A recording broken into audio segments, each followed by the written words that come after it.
I knock softly on the door, hoping against hope that maybe Miss Westmacott won't be there. But almost immediately, I hear an overeager, "Yes?" I've never had the displeasure of being inside Westmacott's office before, but I've heard rumors. When I push the door open, I see all of them are true. She truly does have her name spelled out in gigantic gold sparkly letters on the wall behind her desk. There really is a bulletin board on the wall called the Feelings Board. And that corner that everyone talks about, the one set up with the beanbag so she can have jam sessions with students, that's a real thing too. No wonder Brooke didn't want her dad to marry this lady. "Hello," she cries. "Come in." She waves me in and I comply, mostly because I don't have a choice. "Shall we sit over there?" She motions to the beanbags. No. My knees are bad. I lie. There's no way I'm sitting on a beanbag. The chair is fine.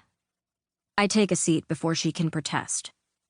After a moment's hesitation, she slides into her chair, folds her hands on the desk, and leans forward.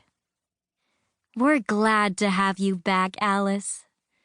She's wearing a tunic with a bunch of weird shapes glued around the neckline and has her brown hair pushed back with a headband. Not a cool headband, mind you, but one of those thick ones that I've seen in pictures of people from the 1990s.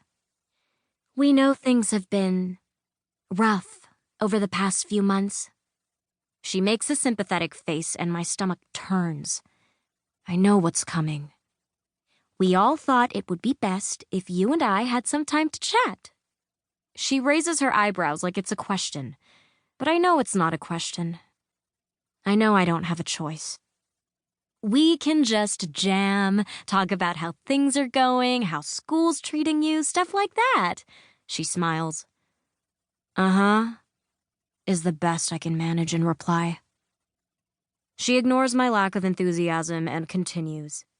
"To get started, let's talk about Brooke and Steve. They're dating.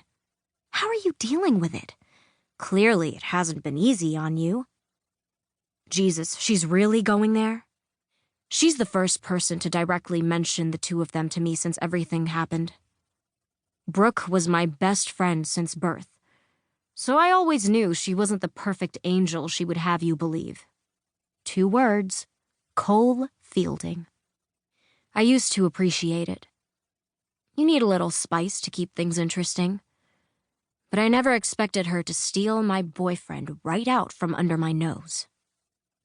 Steve and I started dating my sophomore year, his junior, when he became the breakout star on the varsity basketball team. He'd always been in the background before that, spending a lot of his time at training camps that his mom worked 2 jobs to afford. But I guess they paid off, because one day, I heard these girls talking about him in the bathroom, about how random it was that some kid no one had ever heard of was carrying the team. And I knew I had to have him. We started dating a few weeks later. I gave him popularity, a social life, access to my world. And what did he give me in return? He dumped me. So, back in June, after he told me he wanted to break up because I was too bossy, rude, I went to Egypt with my mom to visit the set of some movie she was working on. My dad was out of town working, like he is 99% of the time, and Brenda's first grandchild was due, and she went down to San Diego for that. So it was either go with my mom or mope around the house alone. I thought it would be a good distraction, maybe make Steve miss me, and that while I was gone, I could figure out how to patch things up with him. Also, if I'm going to be totally honest, which I am usually not about feelings, I thought maybe my mom and I could have, fun together. Well, to no one's great surprise, it ended up being yet another trip where she worked 24 hours a day and I sat in a hotel room alone. Thank God for room service and the Agatha Christie novels I found in the lounge.